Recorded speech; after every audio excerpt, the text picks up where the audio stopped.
കോട്ടയത്ത് കടുത്ത വേനലിൽ വൻ വാഴകൃഷിനാശം. ജില്ലയിലെ വിവിധയിടങ്ങളിൽ ഓണവിപണി ലക്ഷ്യമിട്ട് വാഴകൃഷി പൂർണ്ണമായും നശിച്ചു. തദ്ദേശ സ്ഥാപനങ്ങളിൽ നിന്നും കൃഷിഭവനിൽ നിന്നും കൃഷിനാശത്തിന് കൃത്യമായ ഇടപെടലുകൾ ലഭിക്കുന്നില്ലെന്നും കർഷകരുടെ പരാതി. ഓണവിപണി ലക്ഷ്യമിട്ട മധ്യകേരളത്തിലെ വാഴ കർഷകരെയാകെ ദുരിതത്തിലാക്കിയിരിക്കുകയാണ് കടുത്ത വേനൽ. വാഴകൾ പൂർണ്ണമായും നശിച്ചു. പാതി വഴിയിൽ വളർച്ചയെത്തിയ വാഴകൾ നശിച്ചതോടെ കർഷകർക്ക് വലിയ നഷ്ടമാണ് സംഭവിച്ചത്.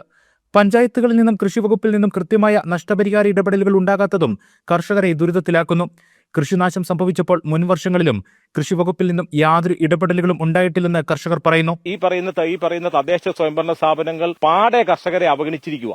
ഇപ്പോൾ ഇത്രയും വലിയ കടുത്ത വേനൽ നിൽക്കുന്ന ഈ സമയത്താണ് ഇവർ കർഷകർക്ക് വളം സബ്സിഡിയായി കൊടുക്കുക. ഇപ്പോൾ വളം പ്രയോഗിക്കാൻ പറ്റുന്ന സമയമല്ല എന്ന് പറഞ്ഞാൽ കൃത്യമായ ഒരു പഠനമോ മുന്നൊരുക്കമോ ഇല്ലാതെ ഇന്ത്യയിൽ ഒരു സംസ്ഥാനത്തും ഇല്ലാത്ത തരത്തിൽ മറ്റ് സംസ്ഥാനങ്ങളിലൊക്കെ ഇത്തരത്തിലുണ്ടാകുന്ന വരൾച്ച ഉൾപ്പെടെ ഉണ്ടാകുമ്പോൾ അതിനെ പ്രതിരോധിക്കാൻ സഹായിക്കാൻ ഒന്നുമല്ലെങ്കിൽ ഈ കർഷകരെ വന്ന് കണ്ട് അവർക്കൊരു ആശ്വാസ വാക്ക് പറയാൻ പോലും ഈ പറയുന്ന ഈ സംവിധാനങ്ങൾക്കൊന്നും സാധിക്കുന്നില്ല എങ്കിൽ കേരളത്തിലെ കൃഷിയും കർഷകരും എത്ര നാൾ ഇത്തരത്തിലുള്ള പ്രതിസന്ധികളെ അതിജീവിച്ച് മുന്നോട്ട് പോകുമെന്നുള്ള കാര്യത്തിൽ വലിയ സംശയമാണ്. വിളനാശം സംഭവിക്കുമ്പോൾ നഷ്ടപരിഹാരം ഉൾപ്പെടെയുള്ള ഇടപെടലുകൾ കൃഷിവകുപ്പിൽ നിന്നും തദ്ദേശ സ്ഥാപനങ്ങളിൽ നിന്നും സമയബന്ധിതമായി ഉണ്ടാകണമെന്നാണ് കർഷകരുടെ ആവശ്യം. ജനം, കോട്ടയം.